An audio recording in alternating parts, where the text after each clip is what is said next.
ফিরে এলাম বিরতির পর। সঙ্গে থাকার জন্য অনেক অনেক ধন্যবাদ। আজকে দেখছেন ভালো আছি ভালো থেকো, আর আমার সঙ্গে বিশেষজ্ঞ রয়েছেন পাঞ্চালী কর। পাঞ্চালী নাট্যকর্মী, পাঞ্চালী আইটি সেক্টরে কাজ করেন, তারপরেও পাঞ্চালী নিজেকে বলেন যে তিনি ডিপ্রেশন থেকে ভুগছেন।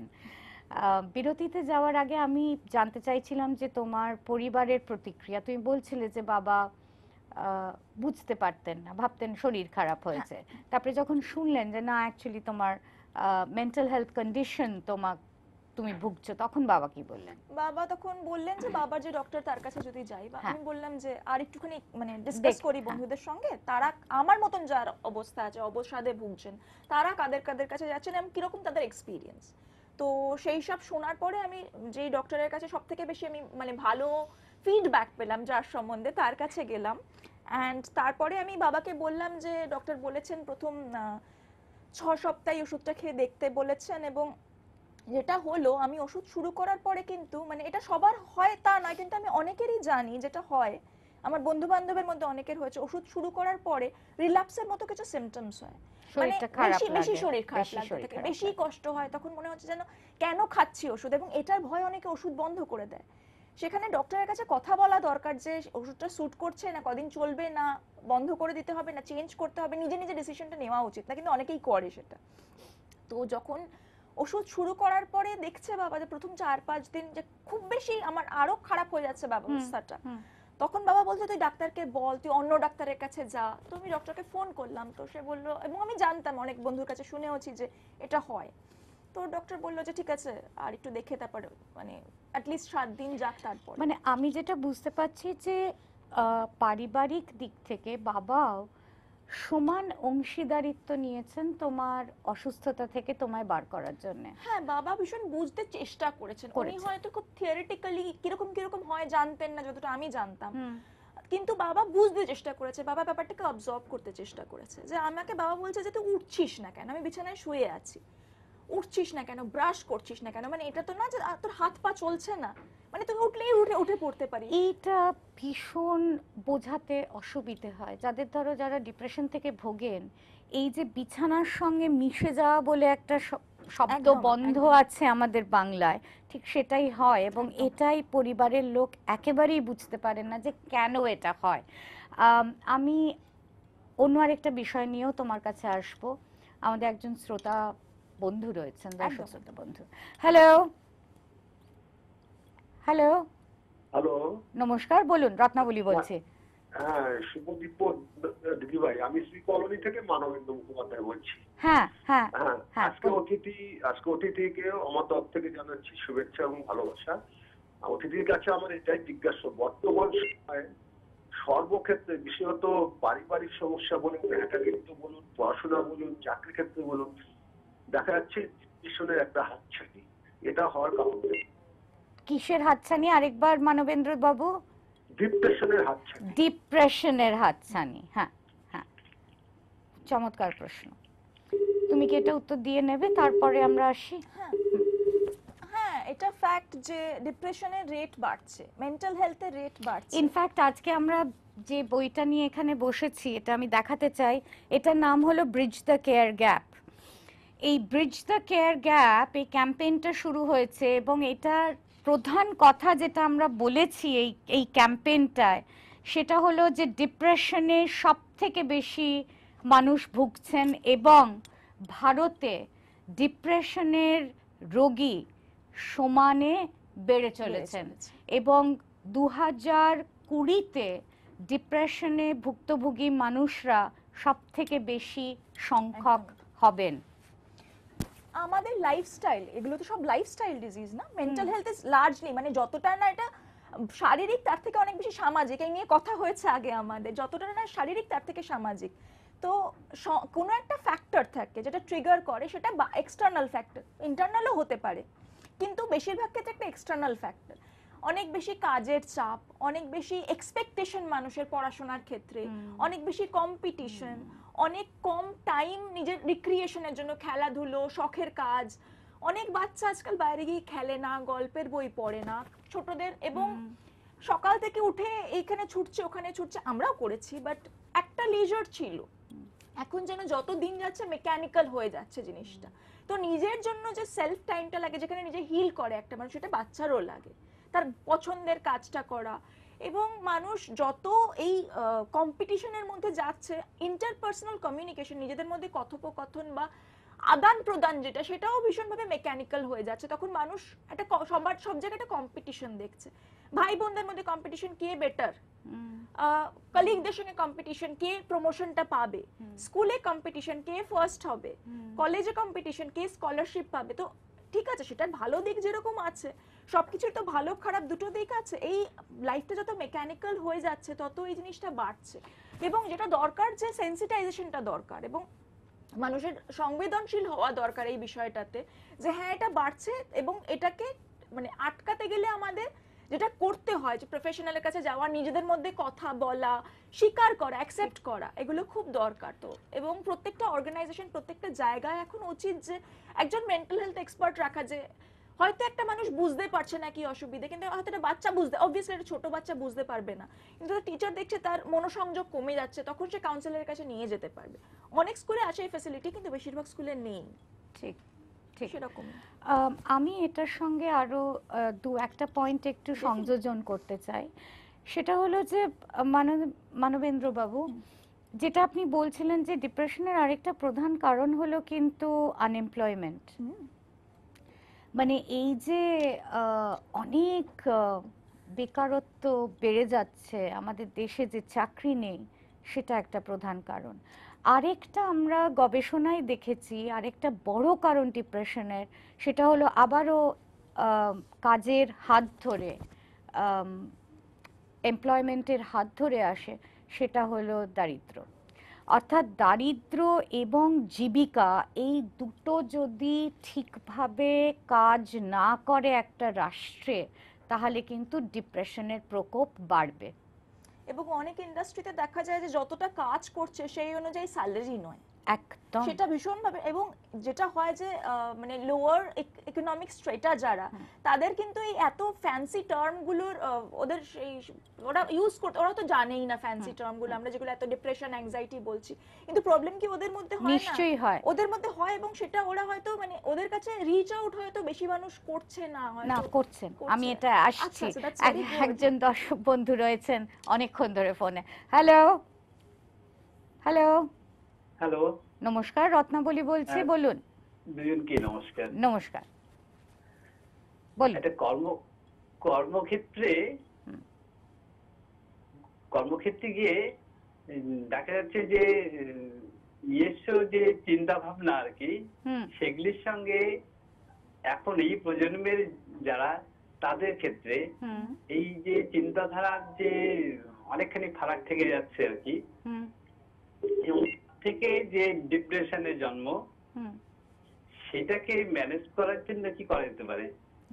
মানে আগের এখনকার মানে আমরা মূল্যবোধের কথা বলি, সেই ধারণটাও, তার সংজ্ঞাটাও বোধহয় পাল্টে গেছে এখন, সেটা কিছুতেই মিলছে না। তাহলে সেই ক্ষেত্রে কি করা যায়? তার থেকে একটু ডিপ্রেশনের আসে আর কি, সেখান থেকে মুক্তি পাওয়ার উপায়টা কি বলতে হবে? কঠিন প্রশ্ন, খুব কঠিন প্রশ্ন। সঙ্গে থাকুন, পাঞ্চালী নিশ্চয়ই উত্তর দেবেন। আমার মনে হয় আদান প্রদান, কমিউনিকেশন। কারণ আমরা দূর থেকে দেখি একটা জেনারেশনকে, আগের জেনারেশন হতে পারে, পরের জেনারেশন হতে পারে, আমরা দূর থেকে দেখি এবং আমাদের নিজেদের জাজমেন্ট, আমরা যেভাবে ভাবছি সেটা চাপিয়ে দিই। আমি একজন বয়োজ্যেষ্ঠ মানুষকে দেখে, সে হয়তো অতটা সেন্সিটাইজড নয়, তাকে দেখে ভাবতে পারি এ তো কিছুই জানে না, কিন্তু তার সঙ্গে যদি আমি একটুখানি খোলা মনে কথা বলি, তাহলে আমি বুঝতে পারবো কেন জানে না। জানাটাও কিন্তু একটা প্রিভিলেজ। আমি যেটা জানি, আমার সেই প্রিভিলেজটা আছে বলে আমি জানি। যে মানুষটা জানে না, তাকে হয়তো বোঝালে সে জানবে, হয়তো হয়তো হয়তো সে মেনে নেবে না, হয়তো মেনে নেবে, কিন্তু এই আদান প্রদানটা যত হবে, যাদের সঙ্গে মনে হচ্ছে আমার মিলছে না, চেষ্টা করে দেখা যেতে পারে যে একবার তাদের সঙ্গে একটা আদান প্রদান করে, যে হয়তো কিছু, সবটা মিলবে না, অবভিয়াসলি সবটা মিলবে না, কিছুটা হয়তো মিলতে পারে, আবার আপনার যেগুলো পছন্দ সেগুলো হয়তো কিছুটা ওদের সঙ্গে মিলতে পারে, ওরাও ভাবতে পারে। এবং তারপরেও যদি না হয়, তখন তো প্রফেশনাল হেল্প আছে, কিন্তু আদান প্রদানটা আমার মনে হয় খুব জরুরি। আমার মনে হলো যে জেনারেশনের যে তফাৎ, দুটো প্রজন্মের যে তফাৎ, সেই প্রজন্মের তফাৎ তো রয়েই যাবে। মানে এটা বোধহয় কোনো দিনই হবে না যে দুটি প্রজন্ম কাছাকাছি আসছে। কিন্তু আমার যেটা ফিরে আপনাকে প্রশ্ন, যে সত্যি সত্যি কি মূল্যবোধের পার্থক্য হয় দুটো জেনারেশনে?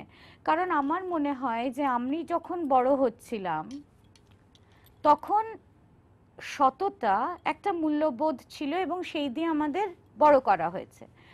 আমি নিশ্চিত পাঞ্চালি আমার আমার অনেক পরের প্রজন্ম, পাঞ্চালি যখন বড় হয়েছেন পাঞ্চালি সেই সততার মূল্য নিয়েই বড় হয়েছেন, তাই কি? Definitely definitely. তাই নয় কি? সুতরাং তাহলে মূল্যবোধের আসলে ফারাক হয় নাকি নাকি অন্য কিছুর ফারাক হয়? মানে আমি হয়তো একটা জিনিস ভেবে বসে আছি, ধরে বসে আছি, সেটা হয়তো ঠিক হতে পারে, নাও হতে পারে। যেটাই বলছিলাম যে আমি এটা ধরে বসে আছি, এটা ঠিক, এটাই করা উচিত, এটাই আমার মূল্যবোধ, কিন্তু পরের জেনারেশন কিভাবে ভাবছে সেটা না জানলে তখন তখন আপনি জাজ করতে পারেন, আপনি হয়তো মেনে নাও নিতে পারেন, কিন্তু অবভিয়াসলি মানে মূল্যবোধ হয়তো ব্যাপারটা নয়, ব্যাপারটা হচ্ছে আমি কিভাবে দেখছি জিনিসটাকে। আমার মনে হয় যে মুক্তি এত সহজে বোধহয় আর পাওয়া যাবে না। মানে আমি নিজে বোধ করছি আর কি সেটাই, যে এত সহজে বোধহয় আমরা আর মুক্তি পাবো না। যেটা আমরা করতে পারি সেটা হলো যে আমাদের পরের প্রজন্ম, তার পরের প্রজন্ম যারা রয়েছে তাদের সঙ্গে একটা খোলাখুলি আলোচনায় বসতে পারি এবং কোথাও কিভাবে নেগোসিয়েশনটাকে আমরা এগিয়ে নিয়ে যেতে পারি সেটার দিকে যদি একটু নজর দিই তাহলে হয়তো মনটা ভালো থাকবে। একেবারে মুক্তি বোধহয় হবে না। আর আমার মনে হয় কমিউনিকেশনটা এই ধরনের ক্ষেত্রে নিম্নগামী। মানে যখন একটা মানুষ যদি একজন যে বয়োজ্যেষ্ঠ সে যদি নিজে অ্যাপ্রোচ করে সেটা অনেক তাড়াতাড়ি, তাহলে মানে উল্টো দিকের মানুষটাও কিন্তু একই জিনিস ভাবছে যে এই মানুষটা আমার সঙ্গে মিলছে না। যদি একদিক থেকে হাতটা বাড়ানো হয়, অন্য দিক থেকে হাতটা ধরা, যখন উনি বুঝতে পারছেন যে ওনার ডিফারেন্সটা হচ্ছে, উনি যদি হাতটা বাড়ান উল্টো দিকের মানুষটা হাতটা ধরতেও পারে। ঠিক, একদমই তাই, হাতটা বাড়াতে হবে। তাহলে হাতটা আমরা বাড়িয়ে দিচ্ছি। এর থেকে হয়তো মুক্তি না হলেও বন্ধুত্ব হবে, এবং সেটাই বা কম কিসে। আমি ফিরে আসি যেটা তুমি বলছিলে যে এবার তুমি তোমার কর্মক্ষেত্রে তুমি বলেছো যে তোমার মেন্টাল হেলথ ইস্যুস আছে। সেটা শুনে মানে আমি যেটা কল্পনায় আমি দেখেছি এবং যা অভিজ্ঞতায় শুনেছি, যে একটি অর্গানাইজেশনে বিশেষ করে চাকরির জায়গায় আমরা যদি বলি যে আমাদের মেন্টাল হেলথ প্রবলেম আছে, তৎক্ষণাৎ কিন্তু নানান রকমভাবে কোণঠাসা করার প্রয়াস চলে এবং কাজ থেকে কি করে আমরা তাকে ছাড়িয়ে দেব সেটারও একটা সেটা এখন আইনতভাবে করা তো যায় না।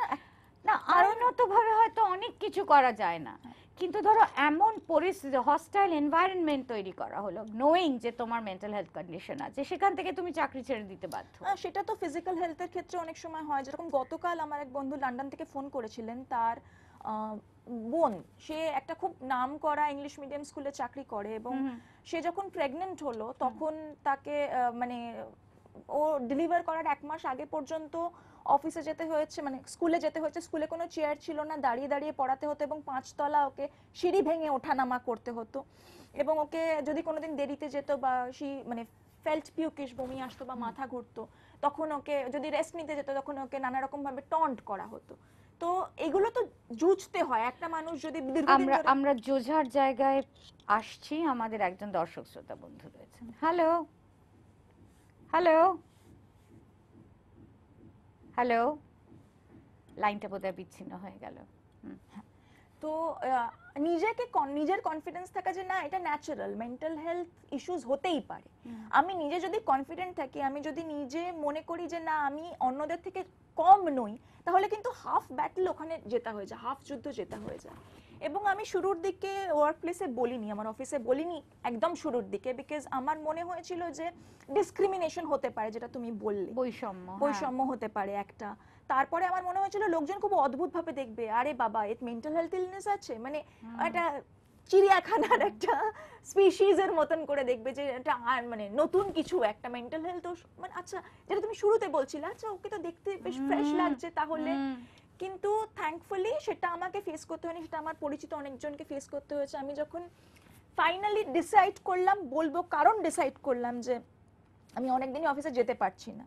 এবার জিজ্ঞেস মানে কিছু তো একটা রিজন দিতে হবে কি হয়েছে। তো বাবা অসুস্থ বলছি, কখনো বলছি আমার জ্বর হয়েছে, কখনো বলছি আমি ব্যাংকে কাজে আটকে গেছি। এভাবে কতদিন চলতে পারে? এবং তারপরে আমার বস বলছে তোমার যদি এত, মানে বস না ম্যানেজার, সে বলছে তোমার যদি এত প্রবলেম থাকে তুমি অন্য প্রজেক্টে তোমাকে শিফট করে দিচ্ছি। তখন আমি দেখলাম যে অন্য প্রজেক্টে গিয়েও এটা থাকবেই একটু প্রবলেম। বিরত করি। হ্যালো হ্যালো হ্যালো, নমস্কার, রত্নাবলী বলছি। টিভিটা প্লিজ একটু মিউট করে দেবেন। হ্যাঁ বলুন বলুন হ্যাঁ দিদি, বলুন। আমি আপনাদের দুজনকে আমার প্রণাম জানাচ্ছি। আমি একজন মা, বুঝলেন। হ্যাঁ, আপনাদের কাছে একটুখানি চাইছি উপায় একটা, যে আমার মেয়ে বছর 26 এরম বয়স, তা ওর একটি মেয়ে আছে, রিসেন্ট ও স্কুলে ভর্তি হয়েছে।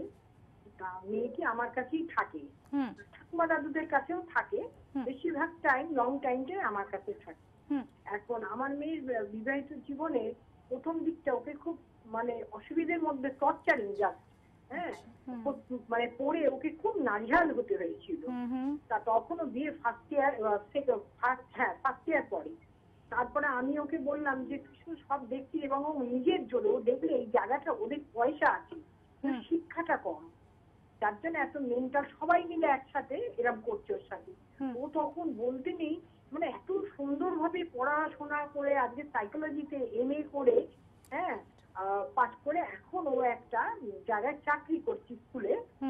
সেটা ওই NGO টাইপেরই, হ্যাঁ যাই হোক করছে। ওখানে করাতে ও অনেক শান্তি পেয়েছে, জানেন, যে একটা জায়গা আমার হয়েছে। এবং যারা একদিন ওকে ছোট করতো, মানে বিয়ে হয়ে গেছে, হ্যাঁ আমি ভুল করেছি, আমার মেয়েকে ওইটুকু বয়সে দিয়ে ফেলে আমি আমার বুঝতে পেরেছি, যার জন্য আমি ওর পেছনে থেকে এখনো তুই করে যা। এখন মেয়ের একটু জ্বর হয়েছিল, তাতে করে ও অফিস করেছিল, মানে স্কুল কামাই করেছিল 4 দিন মতো। ওখান দিয়ে বলা হয়েছিল যে এরম ভাবে করতে পারো না, বাচ্চাদের পরীক্ষা।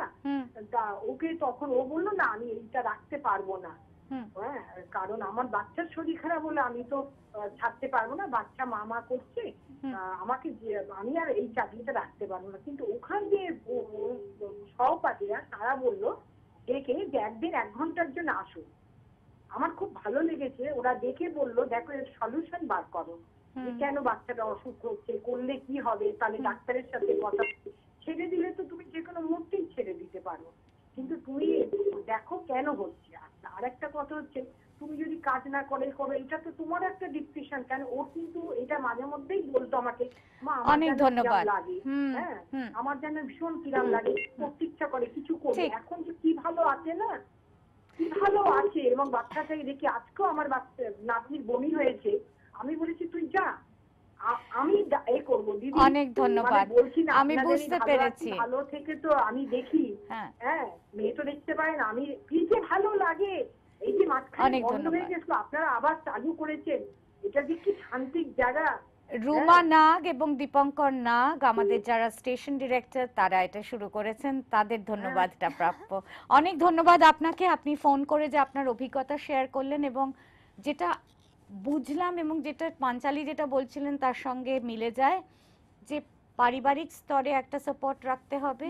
এবং এখানে যে অভিজ্ঞতাটা উনি শেয়ার করলেন, যে কাজের জায়গায় কিভাবে সহকর্মীরা এগিয়ে এসে জানতে চেয়েছেন যে না তুমি কেন আসবে না, চাকরি তো ছেড়ে দেওয়াই যায়। সব চাকরির জায়গা যদি এমন মনোভাব রাখতো পাঞ্চালি, তাহলে আমাদের মতন অনেক ভুক্তভোগী চমৎকারভাবে চাকরিজীবী হয়ে দিন কাটাতে পারতেন। আপনি সঙ্গে থাকুন, দেখতে থাকুন। অনেক ধন্যবাদ আপনাকে।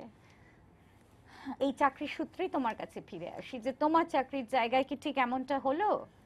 কিছুটা। যখন আমি জানালাম যে আমার এরকম মেন্টাল হেলথ ইস্যুস আছে, আমার প্রেসক্রিপশন এভরিথিং শেয়ার করলাম, এবং আমি অফিসে আমাদের একজন সাইকোলজিক্যাল কাউন্সিলর আছে, তার সঙ্গেও কথা বলেছিলাম।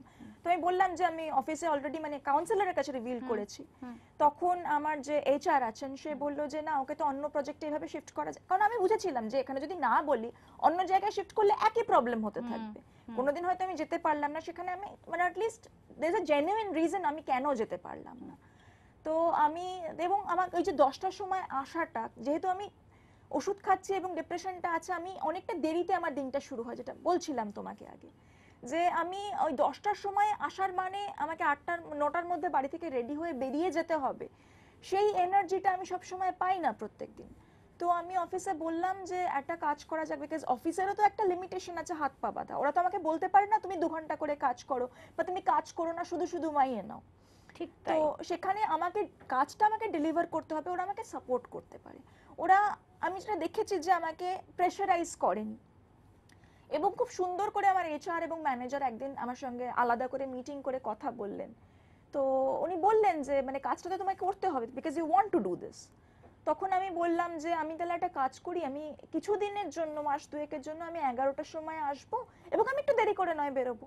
ওরা রাজি হলেন এবং সেটা আমার খুব ভালো লেগেছে। এবং এখন যেটা হয়, আগে মাঝে মাঝে প্রচন্ড অ্যাংজাইটি হলে আমি ওষুধ খেতাম, মানে যেটা এমার্জেন্সি ওষুধ খেয়ে আমাদের একটা সিক রুম আছে, সেখানে গিয়ে আমি শুয়ে থাকতাম, কিন্তু রেজিস্টারে লিখতে হয় আমি কেন অ্যাক্সেস করছি সিক রুমটা। সেখানে আমি জ্বর হয়েছে লিখতাম, ক্র্যাম্পস লিখতাম, মাথা ঘুরছে, বমি পাচ্ছে, এইসব লিখতাম। এখন আমি সোজা লিখি ডিপ্রেশন প্যাংস, মানে আমার কিছু লোকাতে হয় না, সেটা না একটা ভীষণ শান্তির জায়গা, যে আর সেটা একটা ভীষণ মুক্তিরও জায়গা। মুক্তির জায়গা, ভীষণভাবে মুক্তির জায়গা, যে আমার যেটা আছে সেটা that is very much me, ওটা আমারই একটা অস্তিত্ব, সেটাকে আমি লুকাবো কেন? এবং অবভিয়াসলি যদি আইনের দিক থেকে দেখতে পারি তাহলে মেন্টাল হেলথ অ্যাক্ট তো রয়েছে, আমাদের অ্যাকশনে রয়েছে, ইটস ইন ফোর্স। তো সেভাবে যদি একটা মানুষ কাজ করতে পারে, সে যদি মানে কর্মক্ষমতা তার থাকে, তাকে কিন্তু অ্যাকচুয়ালি বের করে দিতে পারে না সংস্থা, তাহলে কিন্তু সে আইনের সাহায্য নিতেই পারে। সেটা নিতে পারে, কিন্তু তথাপি আমরা চাইবো যে চাকরির জায়গা, কাজের জায়গা, যেমন তুমি বলছিলে, এমনটাই যেন ফ্লেক্সিবল হয়, নিশ্চয়ই। যেখানে কেউ যদি 2 ঘন্টা দেরি করে আসে তার কাছে যেন এই অপশনটা থাকে যে সে 2 ঘন্টা দেরি করে বেরোবে। তাহলে অন্তত অনেক মানুষ খুব অসুবিধে ছাড়া স্বতঃস্ফূর্তভাবে বলতে পারেন যে হ্যাঁ আমার এই ধরনের সমস্যা আছে, কারণ এটা তো লোকাবার বিষয় নয়। এবং লুকালে একটা এক্সটার্নাল এক্সট্রা প্রেশার হয়, একটা এক্সট্রা অ্যাংজাইটি। সেখানে আমি যখন বলে দিচ্ছি, সেখানে যখন মানুষটা জানে, সেখানে একটা ওই এক্সট্রা প্রেশারটা নেওয়ার জায়গাটা নেই, সেটা ভীষণ ভালো, ঠিক। খুব হেল্পফুল। তোমার আরেকটা পরিচয়ের কথা তুমি বলছিলে যে তুমি নিজেকে খুয়ের বলে মনে করো।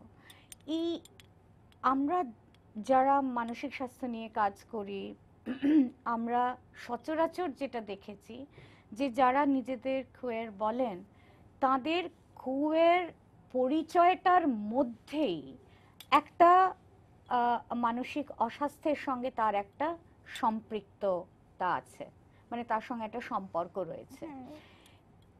এটা কি তুমি মানো? দেখো, এটা তো আমাদের মানতেই হবে, যতই আমরা এগোই না কেন। এটা যে মানে একটা কুয়ার পরিচয়ের মানুষ, কুয়ার বলতে যারা জেন্ডার অ্যান্ড সেক্সুয়ালিটি মাইনরিটিতে, অর্থাৎ যারা সামাজিক লিঙ্গের পরিচিত খোপের বাইরে, যারা যৌনতার পরিচিত খোপের বাইরে, অর্থাৎ নারী পুরুষ, নারী নারী, পুরুষ পুরুষ ইত্যাদি যা কিছু আমরা জানি তার বাইরে, তাই তো? না, নারী পুরুষ যেটা হেটেরোনর্মাটিভিটি, সেটার বাইরে যেটা, মানে একটা মানুষ সিসজেন্ডার এবং হেটেরোসেক্সুয়াল, এটার বাইরে যেটা, সেটা। আমি আগে ফোনটা নিয়ে নি, কারণ এটা একটু সময় লাগবে বুঝতে, আমারও বুঝতে, আমার দর্শক বন্ধুদেরও বুঝতে। হ্যালো। হ্যালো। হ্যাঁ নমস্কার, রত্নাবলী বলছি, বলুন। হ্যাঁ রত্নাবলী, আমি ভারতী দি। হ্যাঁ বলুন ভারতী দি, কেমন আছো? আমি আছি একরকম, চলছে, ভালো চলছে। আজকে তো আপনাদের সঙ্গে কথা হচ্ছে, পাঞ্চালির সঙ্গে কথা হচ্ছে, ভালো আছি। হ্যাঁ, আমি পাঞ্চালিকে ভীষণ ভাবে মানে কনগ্রাচুলেট করব এই কারণে যে ও নিজের যে ডিপ্রেশন এবং সবকিছু একদম খোলামেলা ভাবে বললো, এটা আমার খুব ভালো লেগেছে। আমি পাঞ্চালিকে একটা কথা জিজ্ঞেস করি যে এখনকার চাকরি বাকরি, এখনকার পড়াশোনা, এখনকার লাইফস্টাইল, এইগুলোই না মনে হয় যে খুব ডিপ্রেসড করে দেয়, বিশেষ করে তোমাদের যে সেক্টরে তোমরা কাজ করো। আমার কিন্তু খুব কষ্ট লাগে যে ওই একটা পিঠে ব্যাগ নিয়ে চলে গেলাম, মানে এটা অনেকটা তোমাদের চাকরিটা কি তোমার মনে হয় না একটা জেলখানার মতো, যে এই সময় বেরোবো, এই সময় ঢুকবো, তার ভিতরে না করলে একটা চাকরি চলে যাওয়ারও ভয় থাকে। whereas আমিও চাকরি করতাম, কিন্তু সরকারি চাকরি, সেক্ষেত্রে সেই ভয়টা ছিল না। কিন্তু এখন কিছু করারও নেই, এটাই মেনে নিতে হবে। তার মধ্যে তুমি যেটা বলে না, আমার মনে হয় একটা ডায়েরি মেনটেন করে যদি কেউ, তাহলে বোধহয় সে অনেকটা রিল্যাক্স হতে পারে। আমি কিন্তু এখনো ডায়েরি দিচ্ছি, তার জন্য বলছি সে যদি একটা ডায়েরি মেনটেন করে, সে তাহলে সেটা তার কর্মক্ষেত্র এবং পরিবারের যা কিছু তার ভালো মন্দ সে সেটাকে লিখলো এবং সেটা সবাই জানতে পারলো এবং তোমার সেইভাবে তাকে ভালো করে বুঝতে পারলো। তোমরা সবাই ভালো থেকো, নমস্কার। আপনিও খুব ভালো থাকবেন ভারতীদি, আপনাকে অনেক শুভেচ্ছা। এটা এটা খুব interesting দারুণ কথা। না? এটা একটা ইন্টারেস্টিং। অ্যাকচুয়ালি আমি যেটা বলছিলাম ভেন্ট আউট করা, নিজের কথাটা বাইরে কোথাও বললে অনেকটা হালকা বোধ করে। এবং আমি এরকম দেখেছি অনেক সময় অনেক মানুষকে আমি জানিই না, তারা যখন আমি অসুস্থ ছিলাম না তখনকার কথা বলছি, তাকে আমি চিনি না, কিন্তু সে জানে যে আমি বিভিন্ন মানুষের সঙ্গে কথা বলি, তাদেরকে কমিউনিকেট করি, তাদেরকে গাইড করি। আমাকে ডাইরেক্ট এসে বলতে একটু কথা বলতে পারবো, আমি ঠিক আছে বলো। কখনো ফোন করতো, কখনো মেসেজ ইনবক্সে লিখতো তাদের কথা এবং শুনতাম, কখনো ভয়েস মেসেজ পাঠাতো। তো আমি দেখতাম তারা বলছে এবার না আমার ভালো লাগছে। যেমন গতকাল আমার একজন ফ্রেন্ড, সে নিজে একজন বার্ডিং সাইকোলজিস্ট, তার সঙ্গে আমি প্রচুর ডিসকাশন করি। সে নিজের একটা প্রবলেম আমাকে বলল এবং আমরা যখন কথা বলি দুজনে, তখন কিন্তু আমরা কেউ সলিউশন চাপিয়ে দিই না, আমরা নিজেরাই কথা বলতে বলতে নিজেদের সলিউশন বার করি এবং সেটার মধ্যে একটা মজা আছে। এবং নিজে যে হালকা লাগাটা, আমি যখন বললাম, ও বললো, বলার পরে আমি ওকে বলছিলাম তাহলে কি করবি হানা তানা, তখন বলছে না না কিছু করতে হবে না, এই যে বললাম আমার এবার হালকা লাগছে, আর কোনো প্রবলেম নেই। এইটা না তুমি দারুণ বলেছো। আমরা অনেক সময় মানে ভাবি যে কি করব, কারণ পারিবারিক লেভেলে একটা হেল্পলেসনেস কাজ করে। তো সেখানে এই পাঞ্চালি যে কথাটা বললেন সেটা ভীষণ ক্রিটিক্যাল কথা, যে সব সময় যে খেটে, যেটা আমরা বলি গায়ে গতরে করা, সেটা না করে শুধু শুনলেই হবে। তুই বল আমি শুনছি, বা তুমি বলো আমি শুনছি, সেটাতেই অনেকটা কাজ হবে। কিন্তু ভারতীদি যে প্রসঙ্গটাই বললেন যে তুমি তো ভেন্টিলেশনের কথা বলছো, তুমি অনেক অর্থে প্রিভিলেজড, তোমার একটা বড় বন্ধু বান্ধবের দল আছে। ধরো আমাদের মতন যাদের সেই অর্থে বন্ধু বান্ধব ততটা নেই, আমাদের বলাটাও খুব মুশকিল, সেখানে বোধহয় এই জার্নালিং বা ডায়েরি লেখাটা খুব কাজে দিতে পারে। এটাও একটা ভেন্টিলেশন। নিজেকে যেখানে কথা বলতে পারছি না সেখানে আমি লিখে রাখলাম, নিজের ভেতরে যেটা চাপা আছে সেটা বেরিয়ে গেল। এটা খুব ইম্পর্টেন্ট। হ্যাঁ, আমাদের ওয়ার্ক কালচার এখন তো আর 10টা থেকে 5টা হয় না, মিনিমাম 9 ঘন্টা তার বেশি থাকতে হয় এবং সেখানে অনেক রকম কিছু মেনটেন করতে হয়। শুধুমাত্র গেলাম চাকরি করলাম না, সেখানে একটা ইন্টারপার্সোনাল মানে কলিগদের সঙ্গে সম্পর্ক কি, এবং তার উপর অনেক কিছু ডিপেন্ড করে, কোথায় প্রমোশন ডিপেন্ড করে। এবং সত্যি কথা বলতে যে আমাদের যারা মাল্টিন্যাশনালে কাজ করি, তো মাল্টিন্যাশনাল তো অবভিয়াসলি সারা পৃথিবীতে বিভিন্ন জায়গায় তাদের ব্রাঞ্চেস রয়েছে এবং এখানেও রয়েছে, কিন্তু এখানে আমরা যতটা কাজ করি সেই অনুযায়ী কিন্তু আমরা পেড নই, এটা মানতেই হবে। We are very much underpaid, সেই জন্যই আমাদেরকে নেওয়া হচ্ছে। যদি ওই লেভেলে পেমেন্ট দিত, ইউকে ইউএসএ যেই লেভেলে পেমেন্ট দেবে আমি যতটা কাজ করছি সেটা যদি দিত, তাহলে ইন্ডিয়ান কোম্পানির সঙ্গে টাই আপ করবে কেন? এটা তো বুঝতে হবে আমরা আন্ডার পেড, সেই জন্য আমাদের উপর প্রেশারটা অনেক বেশি যারা প্রাইভেট সেক্টরে কাজ করি। বেশ, আমার প্রোডিউসার কানে কানে বলছেন ব্রেকের সময় হয়ে গেছে। যাচ্ছি একটা ব্রেকে, কিন্তু ফিরবো এই কোয়ার আইডেন্টিটি এবং তার সাথে মেন্টাল হেলথের কি সম্পর্ক সেটা নিয়ে। সঙ্গে থাকবেন।